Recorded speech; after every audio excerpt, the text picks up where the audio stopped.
Bienvenue sur Géopolitique Anticipée. Aujourd'hui, nous plongeons au cœur d'un événement qui pourrait redessiner la carte géopolitique mondiale, le sommet de l'OTAN 2025 à La Haye. Attachez vos ceintures, car nous sommes sur le point d'assister à un véritable séisme diplomatique. Imaginez la scène, les dirigeants des pays membres de l'OTAN, réunis dans la ville symbole de la justice internationale, pour ce qui pourrait être le sommet le plus tendu de l'histoire de l'Alliance. Et au centre de cette tempête politique, un homme, Donald Trump, de retour à la Maison-Blanche, plus déterminé que jamais à bouleverser l'ordre établi. Commençons par le sujet qui fait trembler toutes les capitales européennes, les dépenses militaires. Trump revient avec une exigence qui fait l'effet d'une bombe. 3% du PIB pour chaque pays membre. Oui, vous avez bien entendu, 3%. C'est comme si votre propriétaire vous annonçait soudain que votre loyer allait augmenter de 50%. Cette demande sème la panique en Europe.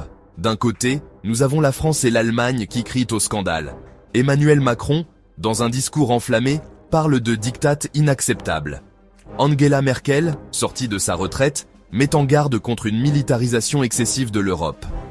De l'autre côté, la Pologne et les pays baltes voient dans cette augmentation une nécessité face à la menace russe. Le Premier ministre polonais va même jusqu'à déclarer « Chaque zloty investi dans notre défense est un zloty investi dans notre liberté ».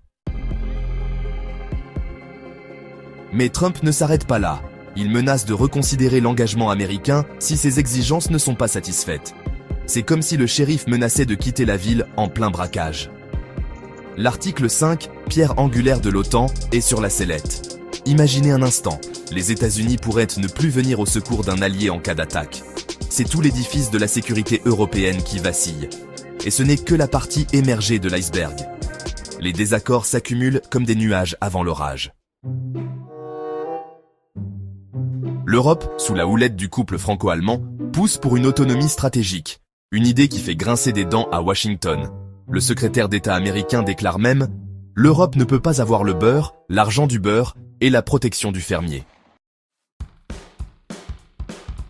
Mais le vrai nœud gordien, c'est l'Ukraine. Après des années de conflit, le pays est toujours dans une situation précaire.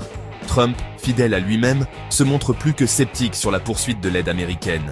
Il déclare « L'Europe doit prendre ses responsabilités. Nous ne pouvons pas être les gendarmes du monde indéfiniment. Imaginez le scénario. L'Europe, seule face à la Russie. Un cauchemar géopolitique qui donne des sueurs froides à Bruxelles. Le haut représentant de l'UE pour les affaires étrangères ne cache pas son inquiétude. Sans le soutien américain, l'équilibre des forces en Europe de l'Est serait gravement compromis. Alors, que va-t-il se passer ? Les experts s'arrachent les cheveux, mais 3 scénarios se dessinent. Primo, une OTAN au régime minceur. Les États-Unis réduisent dans leur engagement. L'Alliance devient une coquille vide. C'est le scénario cauchemar pour de nombreux pays européens, en particulier à l'Est. Deuxio, une OTAN 2.0. Réformée, avec une Europe plus musclée, mais toujours main dans la main avec l'oncle Sam. C'est l'option préférée des modérés des deux côtés de l'Atlantique. Tertio, le Big Bang. L'OTAN explose, et l'Europe se retrouve à créer sa propre structure de défense. Du jamais vu depuis 1949. Certains y voient une opportunité pour l'Europe de s'affirmer enfin sur la scène mondiale. Le sommet de La Haye devra trancher dans le vif. L'enjeu ? Rien de moins que l'avenir de la sécurité transatlantique et l'équilibre mondial. C'est comme si on rejouait Yalta, mais version 21e siècle.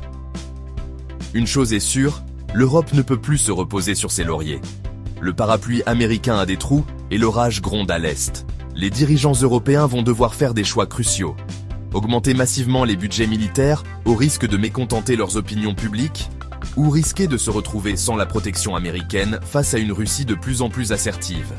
La décision prise à La Haye aura des répercussions bien au-delà de l'OTAN. Elle pourrait redéfinir les relations internationales pour les décennies à venir. La Chine, en particulier, observe avec intérêt.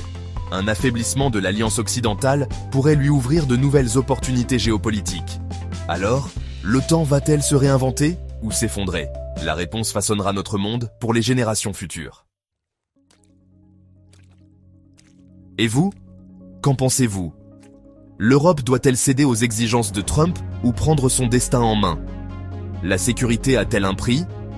L'OTAN est-elle encore pertinente face aux défis du XXIe siècle? N'hésitez pas à partager vos réflexions dans les commentaires. Ce débat nous concerne tous, car il s'agit de l'avenir de notre sécurité collective. N'oubliez pas de liker, partager et vous abonner pour plus d'analyses géopolitiques qui décryptent les enjeux de notre monde. Merci d'avoir suivi Géopolitique Anticipée et rendez-vous pour notre prochain épisode où nous explorerons les conséquences de ce sommet sur l'équilibre mondial. D'ici là, gardez l'œil ouvert sur la scène internationale.